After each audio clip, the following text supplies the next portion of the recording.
Hello students, good evening. आज यानी 1 अक्टूबर को कैबिनेट कमेटी के चेयरपर्सन यानी प्रधानमंत्री जी ने रबी 2026-27 का जो मिनिमम स्पॉट प्राइस है वो अनाउंस कर दिया है। यानी रबी की फसलों के लिए न्यूनतम समर्थन मूल्य है वो जारी कर दिया है। हर सीजन में एमएसपी आता है, आपको बताते हैं कि एमएसपी है उसका अनाउंसमेंट यानी उसकी घोषणा उसको जारी कौन करता है? प्रधानमंत्री करते हैं। यानी कैबिनेट कमेटी के चेयरपर्सन प्रधानमंत्री होते हैं, वो जारी करते हैं। लेकिन मिनिमम स्पॉट प्राइस है उसका कैलकुलेशन कौन करता है, रिकमेंडेशन कौन देता है, वो बात करनी भी जरूरी है। तो देखो, एमएसपी जो होता है ना वो कॉस्ट ऑफ प्रोडक्शन पर होता है।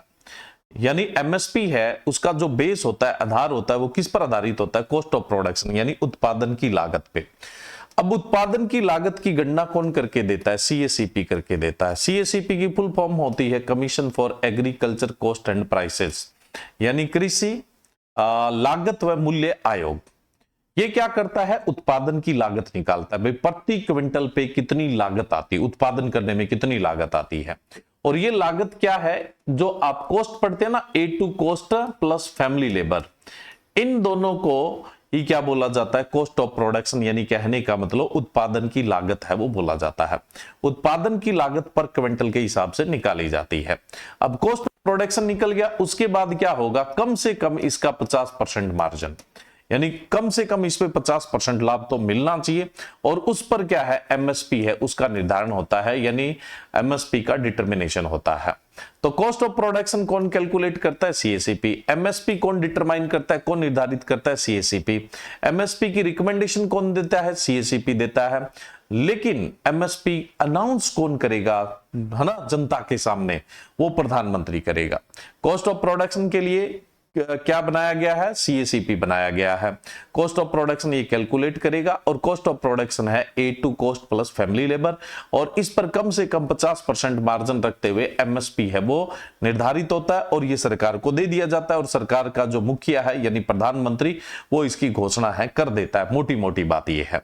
अब अपनी बात करते हैं जो आज एमएसपी अनाउंस हुआ है, कौन सी फसल के लिए कितना है। सबसे पहले हमारी रबी की मुख्य फसल गेहूं की बात करें तो गेहूं का 2026-27 के लिए प्रति क्विंटल का जो भाव निर्धारित हुआ है वो 2585 रुपए यानी 2585 रुपीज है, जिसकी कॉस्ट प्रति क्विंटल की आती है 1239 रुपए, और इस पे मार्जिन है वो 109% है।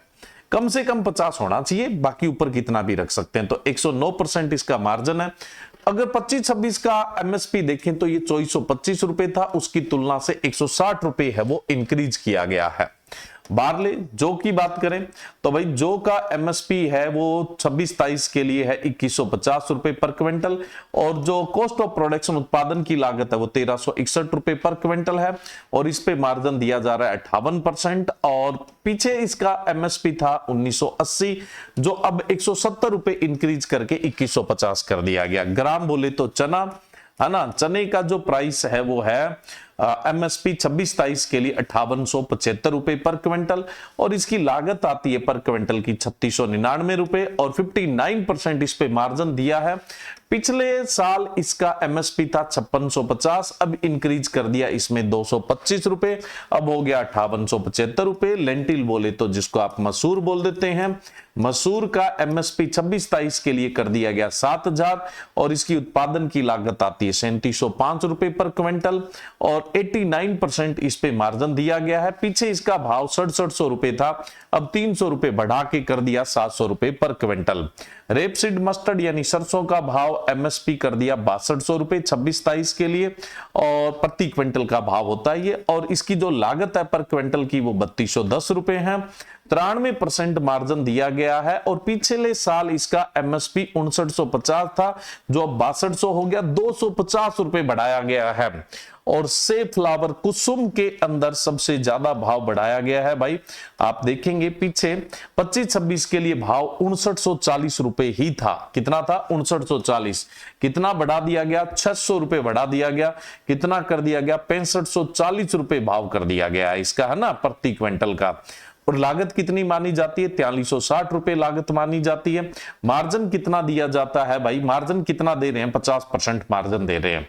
तो ये जो क्रॉप्स है इनका एमएसपी आज ही अनाउंस हुआ है, तो आपके जो फर्दर एग्जाम है उनके अंदर ये पूछे जाते हैं। लेकिन एक चीज का ध्यान रखना है, राजस्थान डब्ल्यू का एग्जाम का पेपर बन चुका होगा, उसमें नया एमएसपी नहीं आएगा क्योंकि 10 दिन बाद आपका एग्जाम है। तो आप लोगों को बस ठीक है, जानना तो अच्छी बात है, लेकिन याद करने के झंझट में नहीं पड़ना है। आपको एमएसपी भी याद करना होता है, कॉस्ट ऑफ प्रोडक्शन भी याद करना होता है, मार्जिन भी याद करना होता है, और इंक्रीज कितना हुआ वो भी याद करना होता है। पिछले साल का आपको एमएसपी याद रखने की जरूरत नहीं है। अभी जैसे पीछे एक क्वेश्चन आया था कि इस सेशन के दौरान सबसे ज्यादा भाव किसका इंक्रीज हुआ है, तो आप देख लो वो क्वेश्चन था, तो उस बेस पे अपने बात करें तो कुसुम का भाव है वो सबसे ज्यादा इंक्रीज है वो हुआ है। फिर ये भी क्वेश्चन बन सकता है कि इसमें मार्जिन परसेंट सबसे ज्यादा दिया जा रहा है, तो गेहूं में सबसे ज्यादा मार्जिन परसेंट है वो दिया जा रहा है। तो इस प्रकार के क्वेश्चन आपके एक छोटी सी टेबल में से बन सकते हैं, तो आपको इसके लिए रेडी रहना है। ओके, थैंक यू, जय हिंद, जय भारत।